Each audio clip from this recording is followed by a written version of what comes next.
Shalom peuple de Dieu, que Dieu vous bénisse. Et je vous bénis au nom du Seigneur Jésus-Christ. Ça fait quelque temps qu'on n'a pas publié, qu'on n'a pas développé notre sujet sur le troisième exode. Et aujourd'hui, nous allons continuer avec notre sujet. Nous avons vu la première partie, deuxième partie, troisième partie, c'est celle que je vais maintenant faire, dans laquelle nous allons, je crois, décortiquer les mêmes séductions qui se faisaient à l'époque du premier exode, deuxième exode. Avant tout, en Égypte, lorsque Moïse a commencé avec les enfants d'Israël et que la colonne de feu avait confirmé son ministère, il y eut d'abord Corée et Dathan qui s'étaient opposés à Moïse. C'étaient les croyants de son église qui se sont opposés en lui. Et à l'époque de Jésus, on a vu que après que l'exode a eu lieu, nous avons vu l'église catholique qui est venue, qui s'est opposée à la doctrine apostolique. Et par la promesse de Malachie 4, nous a dit qu'il y aura un Élie, le prophète, qui sera envoyé et qui va nous ramener à la foi des pères. Alors nous avons compris que cet Élie-là, c'est rien d'autre que Frère Branham, qui nous amène à la foi des apôtres. Quelle était la foi des apôtres? Le baptême au nom de Jésus-Christ, l'adoration au nom de Jésus-Christ et aussi la foi dans la parole de Dieu. Mais quand l'église catholique à Nicée, nous avons vu ça dans la deuxième partie, nous avons vu qu'à Nicée, l'église catholique a instauré le système de l'adoration des morts, la purgatoire, pour sauver ton frère qui est en enfer. On a vu, on a remis l'adoration au nom du Père, Fils et Saint-Esprit. On a ajouté l'adoration des saints morts, tels que la Sainte Marie, il y a eu beaucoup Sainte Anoïrite. Tout ça, ce sont des gens qui ont été honorés après leur mort. Et nous avons compris que et la même chose aussi s'est fait aujourd'hui. Mais avant qu'on arrive aujourd'hui, Dieu a promis qu'il va ramener la foi de ses enfants à la foi parfaite qui était la foi des apôtres. Et on a vu un précieux William Branham venir avec son message afin de pouvoir nous ramener à la foi des pères. Mais qu'est-ce que cela nous a accordé? Cela nous donne la véritable adoration au nom de Jésus-Christ. Et cela nous accorde le baptême véritable au nom de Jésus-Christ qui a été déjà bafoué par la doctrine catholique. Vous comprenez? Et maintenant nous allons continuer avec notre sujet. Je vais lire toujours dans Malachie 4. Avant la lecture, je vais faire un mot de la prière. Dieu notre Père, je bénis mon frère, je bénis ma sœur. C'est pas pour rien, Dieu Tout-Puissant, que tu as permis que cette œuvre continue ainsi. Seigneur Jésus, il y a beaucoup qui me parlent au Dieu Tout-Puissant en privé, qui me posent des questions en privé concernant les différentes doctrines et surtout sur la venue de ton Fils Jésus-Christ et le royaume. Alors Dieu Tout-Puissant, j'ai compris, comme tu as dit par Paul, que toi-même qui as commencé cette même œuvre, tu vas l'amener à la perfection, Dieu Tout-Puissant. Alors que tout celui qui tombera sur cet enseignement, qu'il soit béni, que sa foi, Dieu Tout-Puissant, soit, ô Dieu Tout-Puissant, stabilisé, afin qu'il puisse, Dieu Tout-Puissant, savoir ce qu'il parle et ce qu'il fait. Dans la stature de l'homme parfait, tu nous as accordé, tu nous as donné la foi. Et à part la foi, tu nous as dit que nous devons avoir la connaissance de ta parole. C'est pourquoi, Dieu Tout-Puissant, aide-nous, Père, à connaître ta parole. Et aide-nous, Dieu Tout-Puissant, à sonder ta parole. Tout cela pour ta propre gloire. Bientôt que nous voulons commencer, Seigneur, ouvre toi-même ta parole pour nous. Comme le disait Frère Branham, que ni l'homme n'a la capacité d'ouvrir ta parole et de révéler cela, Seigneur. Ce n'est que toi, le Seigneur Jésus-Christ. Accorde-nous cela, Dieu Tout-Puissant. Nous t'avons demandé ainsi au nom de Jésus-Christ. Amen. Que Dieu vous bénisse encore une fois. J'ai dit, nous lisons dans Malachie 4. J'ai lu aujourd'hui seulement les 5e et les 6e versets. Nous lisons au nom du Seigneur Jésus-Christ. La Bible dit: voici, je vous enverrai Élie le prophète, avant que les jours de l'Éternel arrivent, ces jours grands et redoutables. Il ramènera les cœurs de pères à leurs enfants, et les cœurs des enfants à leurs pères, des pères que je ne vienne frapper les pays d'interdit. Que le Seigneur ajoute les bénédictions à la lecture de sa parole. Que Dieu vous bénisse. Nous avons compris que par Malachie 4, il y a eu d'abord une promesse qui est de là. On dit qu'il ramènera le cœur des enfants à leur père et les cœurs de père à leurs enfants. N'est-ce pas? Et quand nous lisons Frère Branham, il nous dit que ramener le cœur de père à leurs enfants, c'était le rôle qu'avait Jean-Baptiste. C'est pourquoi si vous lisez Malachie 3, vous comprendrez cela. Si vous lisez Matthieu 11, vous allez comprendre cela. Mais maintenant, nous parlons maintenant sur l'autre mission qui est de ramener le cœur des enfants à leur père. On ramène notre foi à la doctrine de nos pères apostoliques qui sont les apôtres. Et nous avons vu que l'église des apôtres a commencé dans Actes des apôtres. Nous avons vu comment le Saint-Esprit est descendu et que Pierre a prêché le baptême au nom de Jésus-Christ, la repentance. Vous comprenez? Et par là, j'ai compris que Jésus-Christ lui-même, comme il est le même hier, aujourd'hui, éternellement, a dit encore dans les Écritures qu'il y a une foi qui a été transmise aux saints, une fois pour toutes, au temps du soir. Cette fois-là, c'était quelle foi? Nous avons vu qu'au cours des âges, il y a eu le baptême au nom du Père, du Fils, du Saint-Esprit. Littéra baptisé au nom du Père, du Fils, Saint-Esprit. Irénée a fait la même chose. Colomba a fait la même chose. Wesley a fait la même chose. Même l'église pentecôtiste a fait la même chose. Jusqu'à la fin de l'âge pentecôtiste, qui est l'âge de la Odyssée, je crois qu'il me fait bien comprendre.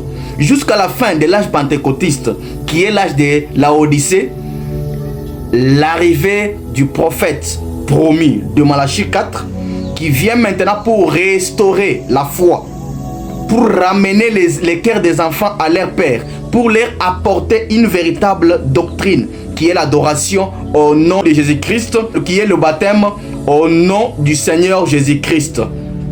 Alors, dans notre deuxième partie, on avait vu que la colonne de feu a fait le deuxième exode, a fait le premier exode. C'était la même colonne de feu qui a fait encore le troisième exode. Frère Branham dit que c'est toujours Jésus sous la forme de colonne de feu à Moïse qui a fait le premier exode. Et Jésus sous la forme de la colonne de feu en Jésus-Christ qui a fait le deuxième exode. Et maintenant c'est Jésus sous la forme du Saint-Esprit de la colonne de feu dans la personne de Frère Branham qui a fait encore quitter les enfants de la foi. Je peux dire de la foi catholique, de la foi dénominationnelle vers la foi de nos pères qui est le baptême au nom de Jésus-Christ et l'adoration en son nom encore. Que Dieu vous bénisse. Nous allons lire quelque chose dans le troisième exode. C'est prêché en 1963 au mois de juin de 30. Au paragraphe 294. Il dit: maintenant rappelez-vous que Moïse n'était pas la colonne de feu.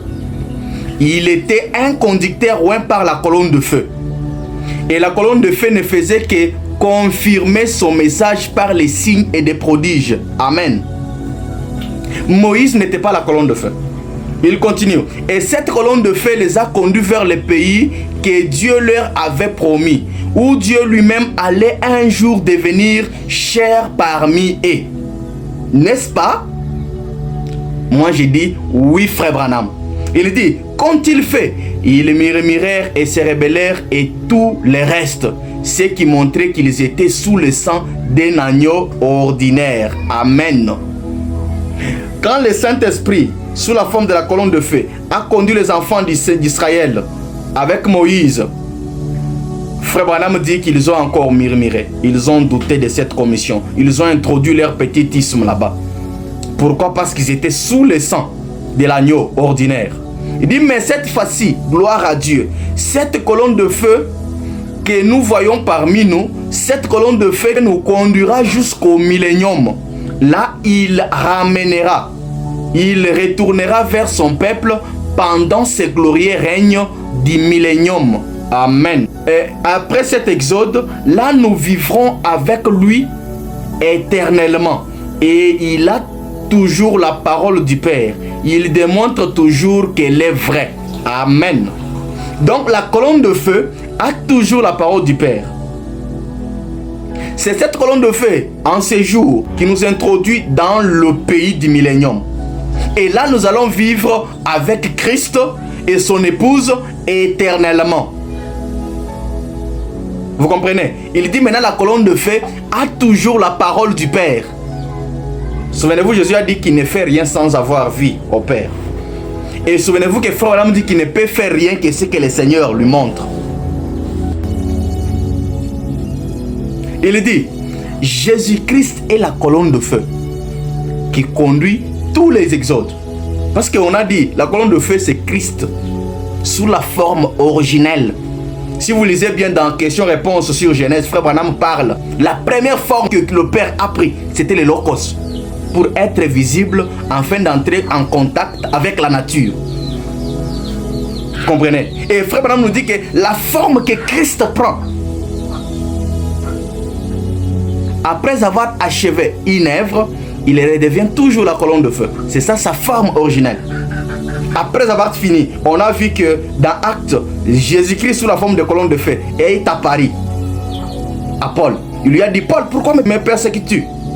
Vous comprenez que Christ, lui, quand il n'a pas un service direct à faire, il a sous sa forme originelle la colonne de feu. La forme qu'il avait pris au commencement, avant la création. Il dit maintenant, toujours dans le 3e exode, il dit au paragraphe 297, il dit, nous sommes dans un exode et dans un instant, on va partir et arrêter les bandes magnétiques. Oh mes amis, mes frères, tous ceux qui sont présents, que ceux qui suivront les bandes, laissez-moi vous dire, en tant que votre frère et citoyen du royaume de Dieu. Il dit quoi? Sortez, venez dans cet exode. Amen.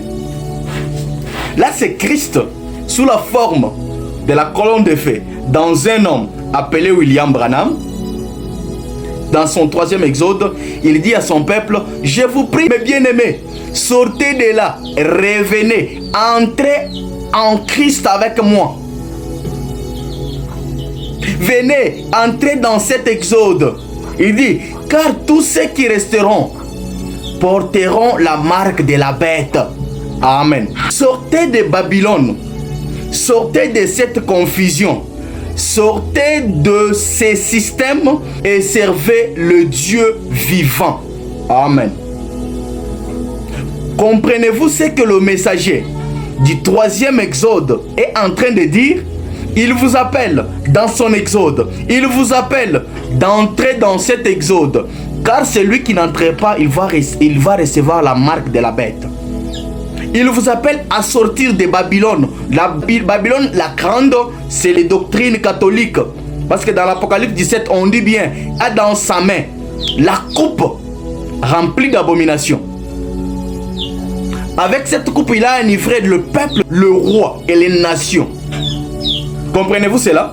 Laissez venir ce glorieux ange de l'Alliance, virgule, Jésus-Christ, qui, existant en forme de Dieu, n'a pas gardé comme une proie à arracher que d'être égal à Dieu. Maintenant, il est une colonne de feu dans la même forme où il était autrefois, quand il conduisait le premier exode, où il conduisait le 2e exode, et ici, il est dans le 3e exode. Amen. Et je crois que je me suis bien fait comprendre. Frère Branham m'a bien expliqué ici. Il vous dit de sortir de cette Babylone, d'entrer dans son exode pour ne pas recevoir la marque de la bête. Parce que dans Malachie 4, on a dit, il lui vient avant que le jour grand et redoutable puisse arriver. Avant cela, il fait quoi? Il nous ramène, nous, à la foi des pères. Il nous ramène dans son royaume. Il nous ramène, il nous introduit dans l'alliance, dans le mariage avec Christ. Pourquoi? Parce que sans cela, vous allez recevoir la marque de la bête. Il dit maintenant que Jésus lui-même là, c'est la même colonne de feu qui a conduit le premier exode. La même colonne de feu qui a conduit le 2e exode. Et maintenant, il est le même dans le 3e exode. Amen. Maintenant, qu'est-ce que Jésus a fait quand il est venu sous la forme de la colonne de feu dans le premier exode? Qu'a-t-il fait dans le 2e exode? Et qu'est-ce qu'il fait dans le 3e exode? Écoutez, frère Branham, toujours dans la même prédication, 299. Il dit, que fit-il au premier exode? Il les fit sortir d'un pays naturel vers un pays naturel, d'Égypte vers Canaan. Au deuxième exode, il les fit sortir d'une condition spirituelle vers le baptême spirituel du Saint-Esprit. Amen. Et je crois que d'abord principalement le deuxième exode a été mal compris par les enfants d'Israël. Et c'était déjà habitué. Ils étaient à Babylone, Dieu vient, on le ramène chez eux. Et en Égypte, il dit Seigneur, c'est ton temps. Jésus envoie Moïse, il le fait sortir de ce pays-là vers Canaan. Cela était devenu une chose un peu naturelle pour eux, une habitude pour eux. Chaque fois quand ils se retrouvent dans l'esclavage, Dieu viendra les sauver. Et écoutez encore, au moment où ils ont été dominés par les Romains dans leur propre pays, le même enfant d'Israël ici, on commençait à penser que le Messie vient, il va chasser les Romains dans leur pays.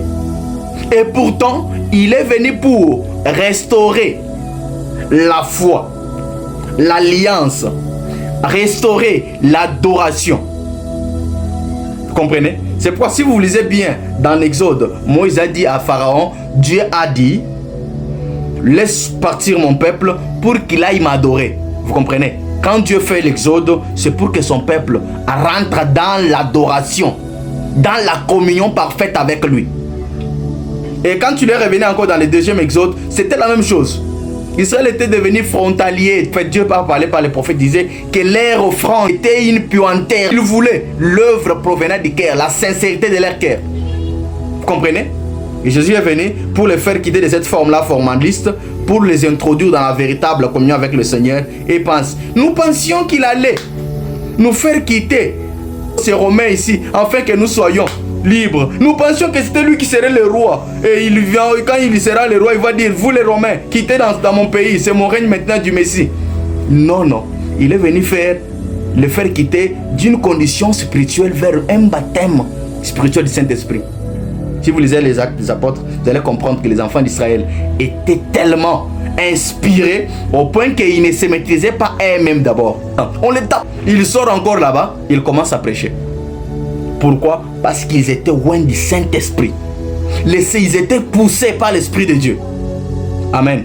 Aujourd'hui, il les amène du baptême spirituel du Saint-Esprit directement dans le pays éternel du millénium et du glorieux au-delà. Amen.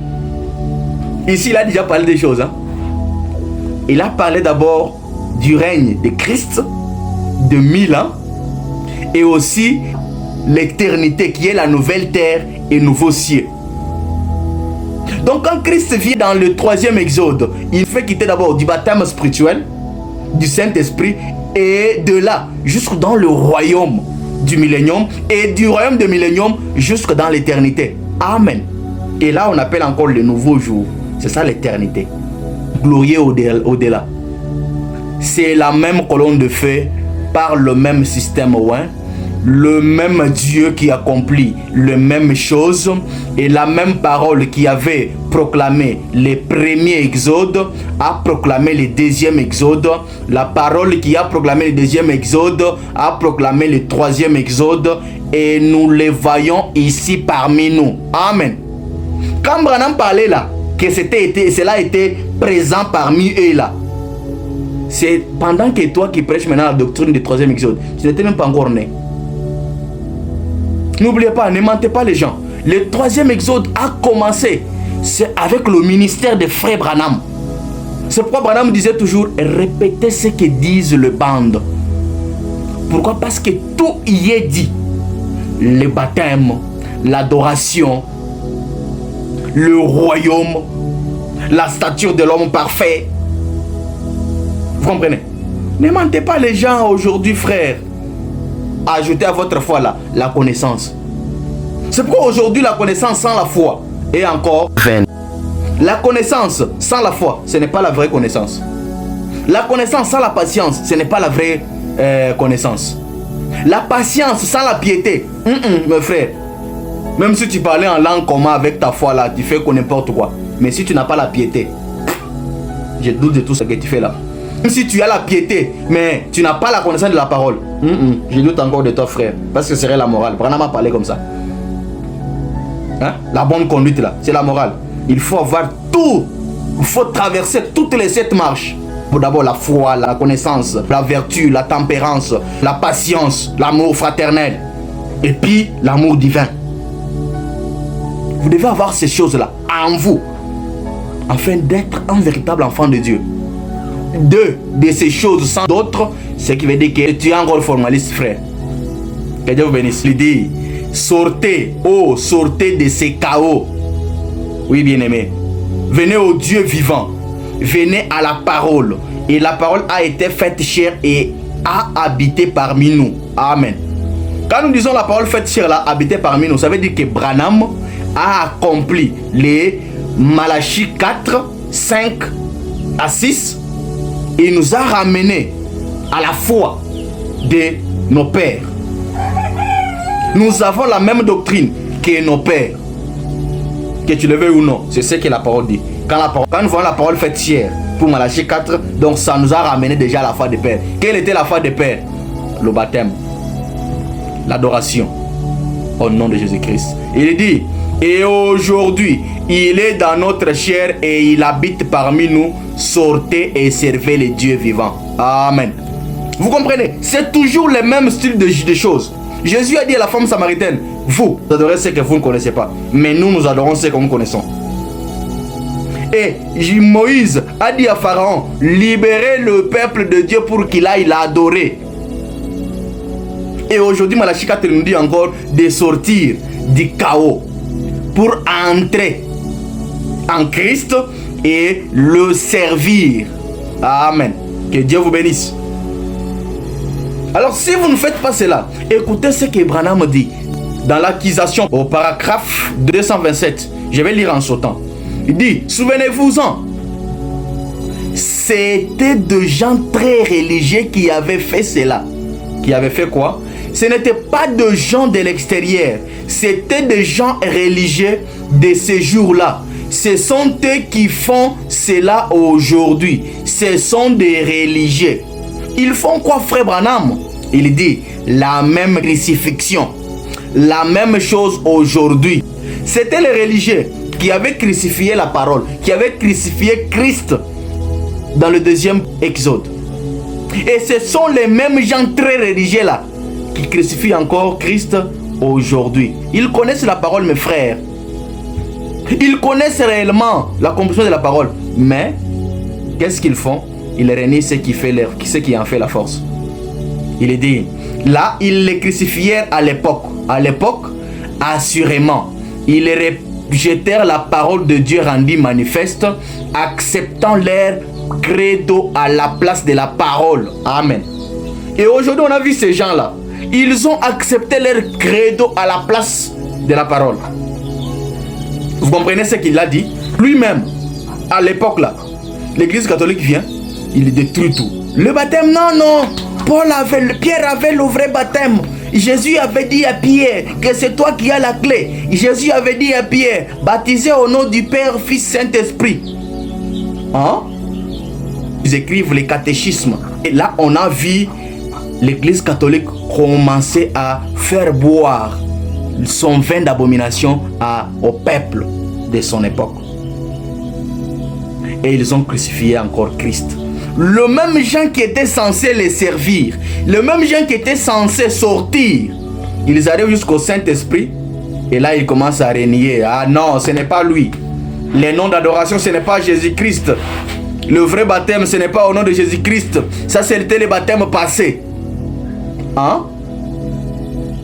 Quoi? C'était qui? Ce sont les gens très religieux qui ont crucifié Christ. Et ce sont ces mêmes gens qui le font aujourd'hui encore. Il continue de dire, eh bien, là, ce qu'ils font, est-ce bien là ce qu'ils font aujourd'hui? C'est exactement ce qu'ils font aujourd'hui. Il était la parole, ils avaient rejeté la parole. Voilà un point que je n'aimerais pas que vous manquiez. J'aimerais que vous ne manquiez pas ça. il était la parole, et lorsqu'ils l'ont rejeté, ils avaient rejeté la parole. Et lorsqu'ils l'ont rejeté, ils l'ont finalement crucifié. C'est ce qu'ils font aujourd'hui. Amen. Branham ainsi dit, vous ne devrez pas manquer ça. Ils ont rejeté la parole, parce que Christ est la parole. Quand ils rejettent Christ, la parole ointe du jour, ça veut dire quoi? Ils les crucifient de nouveau. Est-ce que rejeter Christ aujourd'hui, c'est brûler les brochures? C'est rejeter le message? Oui, dans un sens, c'est ça. Mais, dans un autre sens, c'est rejeter le vrai baptême. Les œuvres qui accomplissent, les œuvres qui suivent les exodes, tels que le baptême qui a été restauré, l'adoration dans le vrai nom de Dieu. Faire cela, rejeter cela, c'est aussi crucifier Christ de nouveau. Amen. Parce que là, il parle des gens qui connaissaient bien Christ. Ils avaient cru en lui, mais ils ont rejeté sa doctrine. C'est ce qu'ils font les gens aujourd'hui. Dis non frère, vous savez quand frère Branham voulait dire cela, ça voulait dire que tout ça. Oh, le baptême au nom de Jésus-Christ c'était dans le passé. Maintenant le vrai baptême c'est au nom de frère Branham. Frère, ne soyez pas séduits par ces enseignements-là. C'est ce qu'avait fait aussi Balaam avec les enfants d'Israël. C'est ce qu'avait fait l'église catholique avec le vrai croyant de son époque. Et ceux qui avaient rejeté les renseignements, qu'est-ce qui était arrivé? Ils étaient tués, martyrisés. Il continue de dire, et c'est ce qu'ils font aujourd'hui. Ils ont accepté leur credo. Ils ont publiquement crucifié cela devant leur assemblée, l'œuvre du Saint-Esprit. Et ils en sont coupables. Je les condamne. Je les accuse donc au nom de Jésus-Christ.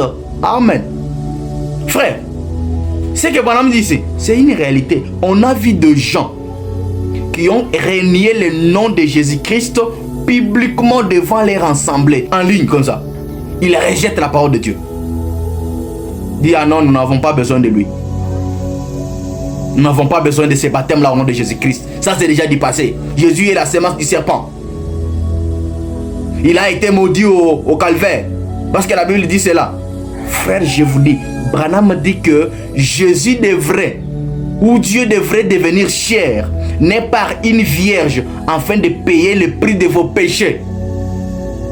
Et quand il devient chair, c'est pour souffrir à votre place. Et cela ne fait pas de lui un pécheur. Et le brigand au calvaire vous dépasse, vous les prédicateurs d'aujourd'hui. Ce brigand a dit, lui n'a rien fait, mais il est en train de souffrir comme nous. Mais toi, tu as encore du courage, né dans les péchés, de dire que Jésus-Christ est maudit. Lui qui a souffert, qui a été frappé à cause de vos péchés. Et aujourd'hui, il devient un semblable, un pécheur comme toi. Le brigand là te jugera un jour. Tu les croiseras au jour du jugement. Il te dira, toi, tu n'as pas reconnu les œuvres du Saint-Esprit. Et frère Branham te lira encore cette dit, tu n'as jamais lu dans la bande, là où j'ai dit qu'ils sont coupables, que vous êtes coupables parce que vous avez rejeté l'œuvre du Saint-Esprit, parce que vous avez crucifié Christ publiquement dans vos assemblées. Il dit, n'est-ce pas, vous avez lu que je vous avais condamné et que je vous avais accusé, condamné au nom de Jésus-Christ. Et tu te diras, bon, frère, je ne sais pas, et tu n'auras même pas le temps de demander, tu seras aussi comme Daniel Kiré. Il dit, ils ont rejeté la parole de Dieu rendue manifeste à cause de leur credo. Et ils font la même chose aujourd'hui, à cause de leur renom, à cause de l'argent, à cause de la réputation. Vous voyez ces gens-là, ils ont besoin de l'argent. Ils cherchent la réputation. Et Branham a parlé de trois choses qui écroulent le serviteur de Dieu. L'argent, la réputation et les femmes. Et je ne dis pas seulement les prédicateurs, et même les enfants de Dieu. Ces trois choses ici les écroulent aussi. Que Dieu vous bénisse. Il dit, ils font la même chose aujourd'hui. Hébreux 13, 8, il était la parole. Jean 1, Hébreux 13, 8, il est le même hier, aujourd'hui et pour toujours. Amen. Maintenant, il les crucifie de nouveau. Hébreu 13.8 parle de qui? Est-ce qu'en Hébreu 13.8, on a dit que Frère Branham est le même hier, aujourd'hui, éternellement? Non. Parce que Frère Branham est la partie du ministère de Christ. Dieu avait besoin de Frère Branham parce qu'il est une partie de son ministère. Mais le vrai nom, le nom de Dieu, le nom d'adoration reste toujours et éternellement le nom de Jésus-Christ. Parce que c'est Christ qui est le même hier, aujourd'hui et éternellement. Frère Branham dit que c'est à l'exception de son corps physique. C'est pourquoi si c'était comme ça, les enfants d'Israël ont refusé Jésus à cause de quoi? Parce qu'ils croyaient à Moïse. Ils ont dit tout ce que Moïse nous a dit est la vérité. Mais toi tu viens ici pour nous dire que tu parles au nom du Père. Ah, quittez ici avec tes enseignements là-bas. Ils sont crucifiés. Maintenant regardez aujourd'hui, Branham vient, il vous prêche Jésus-Christ. Tu commences à dire non, non. Comment toi tu viens avec un nouveau message mais avec l'ancien nom de baptême, avec l'ancien nom d'adoration? Tu dis aussi à Frère Branham que quitte avec tes histoires là-bas. Nous connaissons les messages plus que toi. Toi tu deviens aussi le messager. Qu'est-ce que tu as prêché aux enfants de Dieu? Les enfants de Dieu ont un slogan qui dit répétez les bandes. C'est ce que Frère Branham a dit. Répétez les bandes. Dis ce que les bandes ont dit. Et je vais vous dire encore que le nom d'adoration, le baptême est éternel. Au paragraphe 233, il dit ceci. Savez-vous que la Bible annonce que nous pouvons faire cela? Prenons Hébreu 6 et lisons juste un peu. Hébreu 6, voyons si nous crucifions le Fils de Dieu de nouveau. Voyons si cela peut être fait. Vous direz, on ne peut pas les crucifier pour la deuxième fois. Nous allons découvrir si nous pouvons les faire ou pas. La parole de Dieu est vraie. Est-ce vrai? Hébreu 6, chapitre 1 dit ceci. C'est pourquoi, laissant les éléments de la doctrine de Christ, tendant vers la perfection, sans poser de nouveaux fondements, la repentance et les œuvres mortes, la foi en Dieu et la doctrine de baptême, l'imposition de main, de la résurrection des morts et du jugement éternel. C'est ce que nous ferons si Dieu le permet. Branham dit, maintenant, remarque, Paul fait savoir que ces choses sont absolument essentielles. 2 points. Les baptêmes, l'imposition de main, la résurrection, la seconde venue, toutes ces choses sont éternelles. Amen. Elles sont absolument la vérité. Amen. Frère, le baptême au nom du Seigneur Jésus-Christ, l'imposition des mains, la résurrection, la seconde venue, ces choses ici, Frère Branham dit, sont éternelles. Toi, tu ne peux pas changer l'adoration aujourd'hui. Tu ne peux pas changer les baptêmes aujourd'hui. Ça, c'est toujours dans la prédication intitulée l'accusation. Au paragraphe 235, Branham dit que ces choses, le baptême, l'imposition des mains, la résurrection, la seconde venue, sont des choses éternelles. J'aimerais un peu que tu me dises, toi, quand toi tu changes là, donc Branham a tort, c'est toi qui as raison. Un imposteur, un fils du serpent. Frère Branham continue de dire, maintenant remarquez, car il est impossible, c'est ça aussi la chose. Lisez cela avec moi, avec moi c'est seul verset. Je disais à un frère, avec lui je lui disais, frère, et je lui ai donné ce verset. Parce qu'il est impossible à quelqu'un qui a déjà crucifié Christ publiquement, qui a renié la parole, la foi qui a été transmise au sein à la fin du temps, une seule fois pour toutes. C'est une fois qui a été transmise une seule fois pour toutes. Si tu rejettes cette fois-là, il n'y a pas de pardon pour toi. Il a dit, frère, je ne suis pas en train de discuter avec toi, de partager avec toi pour te ramener à la vérité. Non, non. Parce que toi, c'est déjà impossible pour toi de revenir. Pourquoi? Je lis ça. Branham dit quelque part, dit que parce qu'ils ont rejeté les œuvres de la grâce. Mais écoutez d'abord ce que Frère Branham d'ici continue à dire. Frère Branham et l'Assemblée lisent à l'unisson les 3 versets ci-après.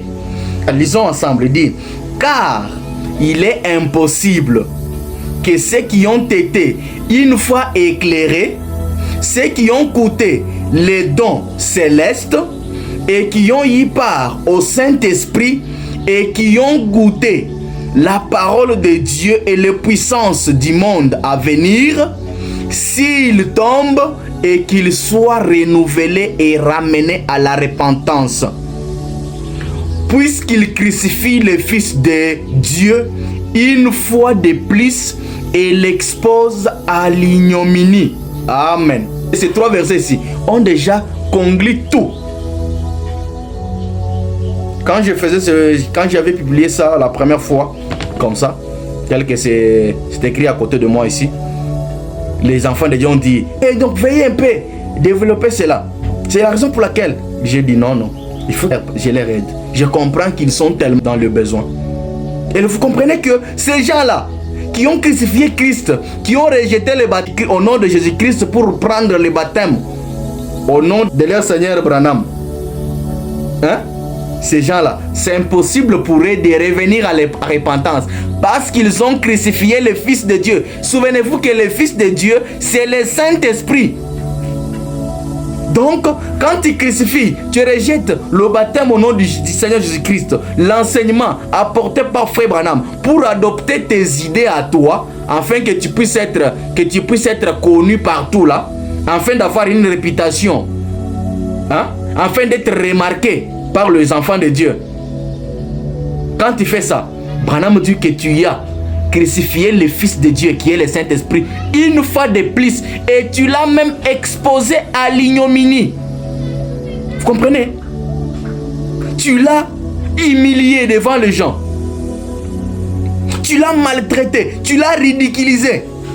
Il dit: est-ce là ma parole ou sa parole? Un homme qui arrive à connaître, remarquez, il n'avait jamais réussi la chose. C'est des croyants frontaliers. Après que nous avons réussi la connaissance de la parole de Dieu, entre parenthèses, vous recevez cela par une connaissance. En lisant et en voyant cela, on ferme la parenthèse, et ensuite, rejeter cela. Il est donc impossible pour que vous soyez encore sauvés. Avez-vous lu cela maintenant? Frère, avez-vous lu cela maintenant? Vous voyez que c'est difficile pour ramener ces gens ici. Parce que la parole de Dieu lui-même dit ce qui suit ici. Vous avez tout simplement compris.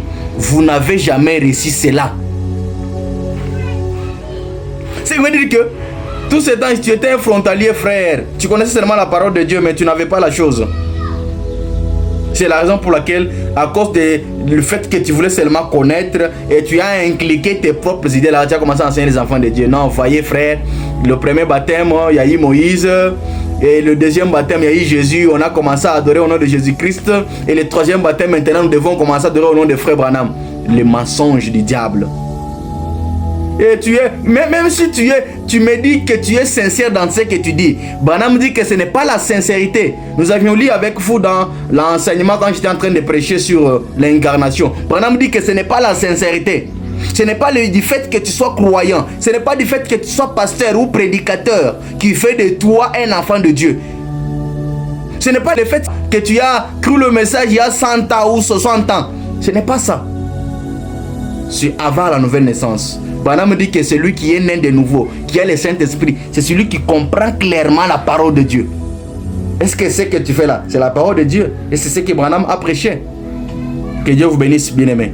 Il continue la même prédication. Il dit, 241, il dit, qu'était-ce des croyants frontaliers? Ils étaient effectivement nés dans l'église. Ils étaient les chefs du peuple. C'était pour ainsi dire des évêques qui avaient marché jusque là où la parole de Dieu était manifestée comme étant la vérité. Oh, vous voyez ces gens-là? C'était les croyants, les évêques qui marchaient à côté de la lumière. C'était des croyants frontaliers. 244. Il dit, cette bande de ministres de Chicago, 300 et quelques d'entre eux devaient venir ici pour se faire baptiser au nom de Jésus-Christ. Où sont-ils? Ah, vous comprenez que quand Branham parle ici, il y a eu aussi des gens qui rejetaient le baptême au nom de Jésus-Christ pour être baptisés au nom du Père, Fils et du Saint-Esprit. Branham dit que c'est quelques, ils étaient nombreux, 300 et quelques. C'était plus nombreux que vous, que votre petite organisation. Il dit, ces gens-là devraient venir ici pour se faire baptiser au nom du Seigneur Jésus-Christ, au nom de Jésus-Christ. Maintenant, ils sont où?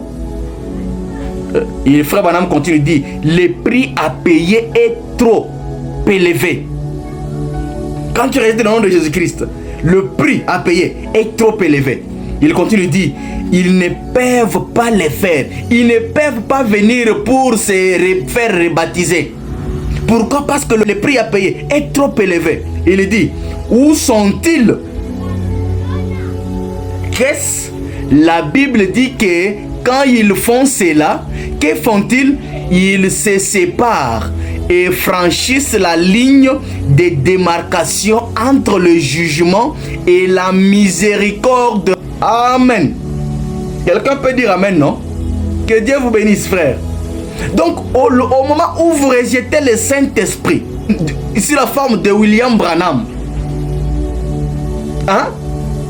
Vous rejetez son enseignement. Vous ne répétez pas ce que lui a dit.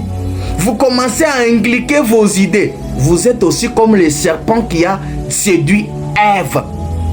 Nulle part la Bible n'a jamais dit que le serpent se repentira et je le pardonnerai. Non, il est déjà condamné éternellement. Une fois que vous rejetez cela, vous rejetez le nom de Jésus-Christ, vous rejetez le baptême au nom de Jésus-Christ, le prix à payer est trop élevé. Vous êtes déjà séparé de la parole de Dieu, de la vie, et vous avez déjà franchi la ligne de démarcation entre le jugement et la miséricorde. Tu deviens dans une zone nette là. Il n'y a rien à faire pour toi. Car il est impossible que ceux qui ont été une fois éclairés et qui ont été amenés à voir cela, donc ces gens-là, Branham les a déjà prêchés. Que moi, Branham, le baptême au nom du Père et du Fils et de l'Esprit, c'est un faux baptême. Le vrai baptême, c'est au nom de Jésus-Christ. Prier au nom de Jésus, au nom du Père, Fils et d'Esprit, c'est une fausse adoration. Il faut prier au nom du Seigneur Jésus-Christ.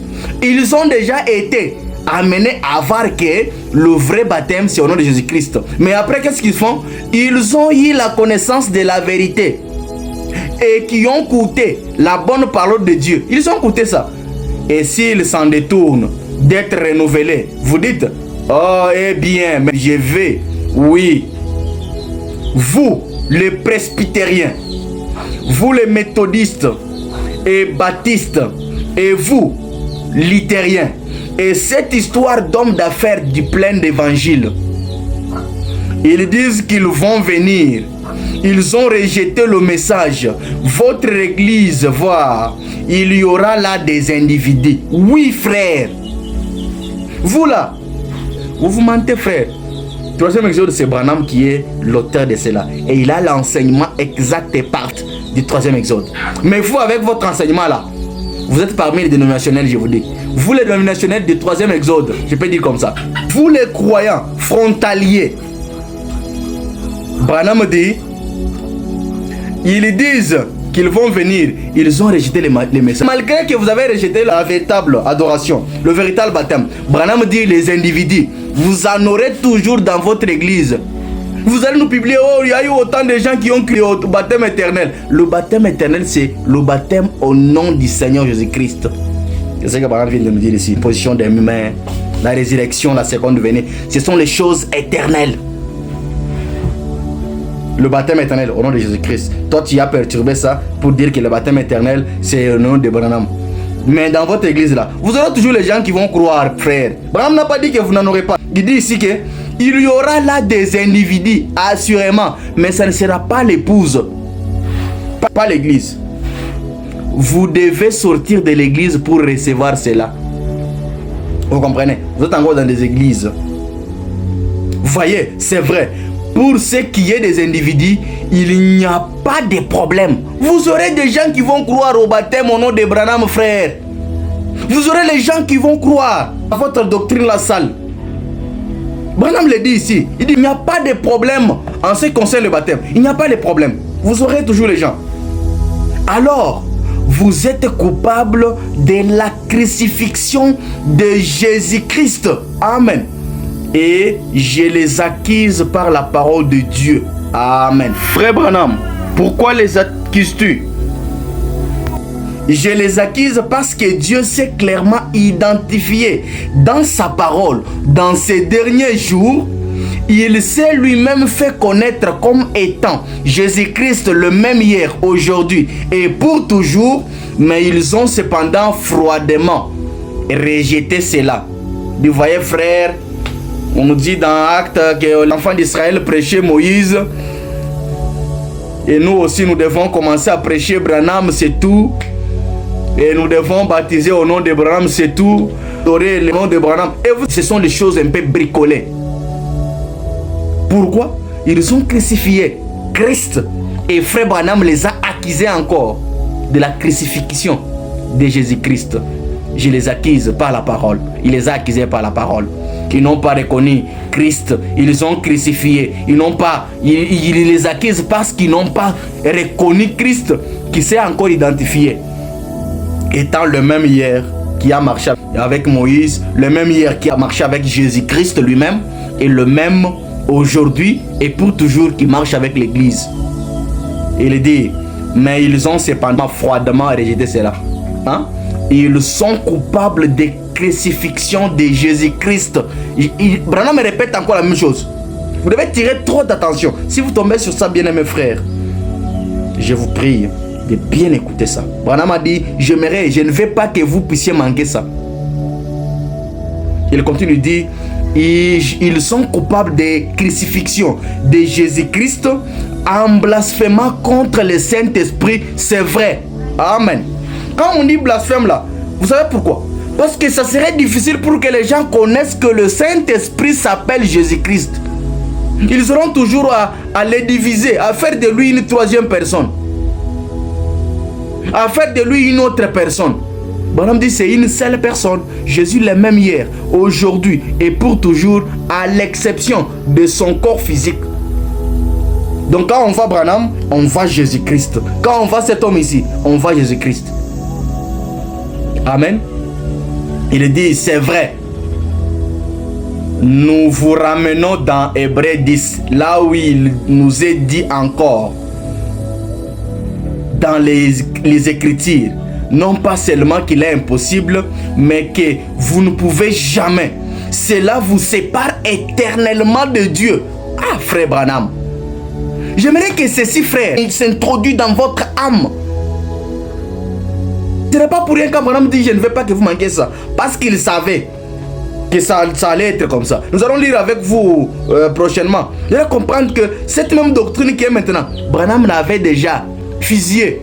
Mais c'était un serpent qui était blessé à mort. Branham a dit que vous ne ferez plus encore du mal pour longtemps. Mais ils étaient blessés, hein, mais vivants. C'est pourquoi nous les voyons encore après le départ des frères Branham. Nous voyons encore cette même doctrine. C'est revenir encore. Que Dieu vous bénisse. Il dit que vous ne pouvez jamais. Cela vous sépare éternellement de Dieu.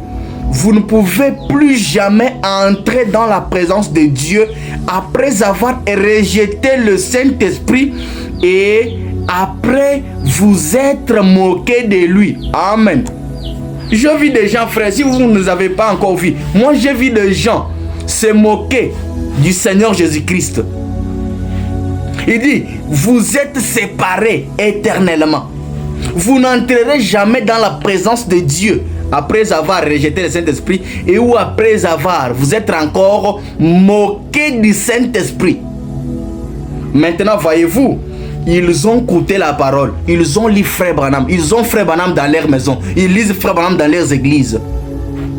Des croyants frontaliers. Oh, vous dites, ces gens n'étaient pas des croyants? Branham dit, c'était des croyants, ou plutôt, ils prétendaient l'être. Mais lorsqu'on en est arrivé à la parole, ils étaient des Israéliens, ils étaient sortis sous le sang, ils étaient sortis sous les miracles de Moïse, ils avaient vu ces miracles se produire. Dieu les avait dit, je vous amènerai de l'autre côté. Et quand on est arrivé au principe de la parole de promesse qui devait venir, quand il dit, oh, nous n'en sommes pas capables, vous voyez? Donc ces gens-là, ils faisaient semblant d'être des croyants. Ils sont sortis dans les dénominations. Ils étaient sortis. Ils ont vu le miracle que Dieu a fait avec William Branham. Ils ont dit, ah vraiment. Ils ont compris que Branham a dit que la seconde venue, c'est pour nous introduire dans le pays du millénium. Ils avaient entendu ça. Mais quand on arrive au principe de la parole de promesse, quels sont les principes de la parole de promesse? Ce sont le baptême qui devrait être restauré. Le nom d'adoration qui devait être restauré.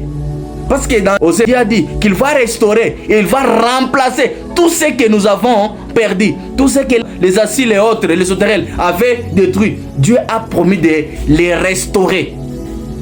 Maintenant ces gens-là, ils arrivent au principe de la parole, disent, ah non, non, frère, nous avons une nouvelle lumière. Vous n'en avez pas, frère. Vous n'avez pas cette lumière pour commencer. Il dit, ils sont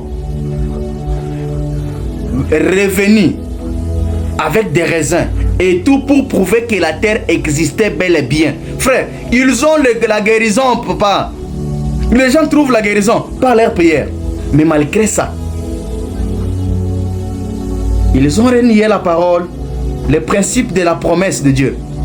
Le principe de la parole de promesse de Dieu, qui était la restauration du baptême, du vrai baptême, la restauration du nom d'adoration et les liens d'adoration. Heureusement, Dieu merci que Frère Branham nous a déjà tout prêché. Je crois que je vais arrêter par ici. Bien-aimés frères, je vous exhorte, je vous dis par la même parole que nous devons beaucoup tirer attention. La parole de Dieu est la vérité. Et nous devons vivre selon les principes de la parole. Nous devons faire que ce que Branham nous a dit. Nous devons parler que ce que Branham a dit. Nous devons prêcher que ce que Branham a dit. Et nous devons vivre que ce que Branham a dit. Et croire également que ce que Branham a dit. Quoi que quelqu'un vous dise, quelle que soit sa réputation, c'est un serpent blessé. Nous allons lire prochainement avec vous. Vous comprendrez pourquoi je répète ces mêmes mots, serpent blessé. C'est un serpent, pour commencer. Ils sont ici de la sémence du serpent. C'est pourquoi ils continuent à faire les œuvres de leur père. Quelles étaient ces œuvres là-bas? Pervertir la parole de Dieu. Satan a dit, pas les serpents. À Ève, il a dit quoi? Dieu vous a dit la vérité. Mais vous voyez, il a dit que vous allez mourir. Non, vous n'allez pas mourir. Vous allez aussi créer. Vous allez devenir aussi comme lui. Ça paraissait un peu comme vérité, mais ce n'était pas la vérité. Et pour cela, la race humaine tout entière est tombée dans le chaos. Et Christ est venu pour nous relever de ce chaos-là. Mais regardez encore ce même antichrist là-bas. C'est même Satan là vient autant d'histoires pour te dire, non, non, Christ est maudit. Jésus-Christ est maudit. Vous voyez, il continue à faire toujours. Il a raison dans un sens. Parce que la Bible a dit que maudit soit celui qui est pendu au bois. Vous voyez, ça paraît comme une vérité. Et pourtant, la raison pour laquelle Christ devrait mourir au calvaire, c'est pour qu'il puisse payer le prix de notre rachat. Maintenant, c'est même serpent, par ses semences, il vient commencer à vous dire, non, non, frère, vous voyez, Christ a été maudit au calvaire. C'est pourquoi nous ne devons pas l'adorer. Nous devons adorer Jésus-Christ, nous devons adorer Frère Branham. Parce que c'est lui, notre Seigneur éternel. Ce sont les mensonges, frères. Et je vous lirai encore, Frère Branham dit que si un saint homme mort répondait à vos prières, je répète encore ça, si un saint homme mort, vous priez au nom d'un saint homme mort, et que ce saint homme mort-là répond à vos prières, ça soit, ce saint homme mort, il est en enfer, ou soit c'est le diable qui répond au nom, qui est en train d'exaucer à ta prière au nom de ce saint homme mort.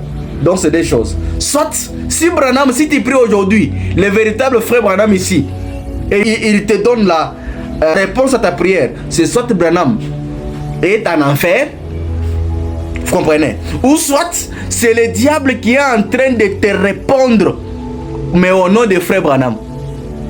Alors le fait que tu as prié au nom de Branham pour quelqu'un a trouvé la guérison, ça ne veut pas dire que frère Branham a exaucé ta prière. C'est ça. C'est le démon de l'enfer qui a répondu à ta prière par les canaux du nom de frère Branham que tu as utilisé. Tout ça pourquoi? Pour te faire croire que la véritable adoration est au nom de frère Branham. C'est ce que les églises catholiques faisaient. Vous comprenez ça? Pourquoi? Parce qu'il est un saint homme. Quand tu le mets, il devient saint. Alors vous devez tirer beaucoup attention. Que tu pries au nom de frère Branham ou non, vous devez tirer beaucoup attention. Que tu pries, même si tu pries au nom de frère Branham et qu'il t'exauce, sachez que ce n'est pas le bien-aimé frère Branham qui est sur cette photo ici. Mais par contre, c'est le démon de l'enfer qui est en train de te répondre. Que Dieu vous bénisse. Je vous promets qu'on va continuer prochainement. Je ne vais pas faire une très longue vidéo. Je vous retrouverai encore prochainement pour continuer avec notre sujet. Et je crois que ça serait la dernière partie que nous allons faire prochainement. Que Dieu vous bénisse pour aujourd'hui et qu'il vous aide de rester toujours dans sa présence. Abonnez-vous à notre chaîne si vous ne l'avez pas encore fait. Que Dieu vous bénisse.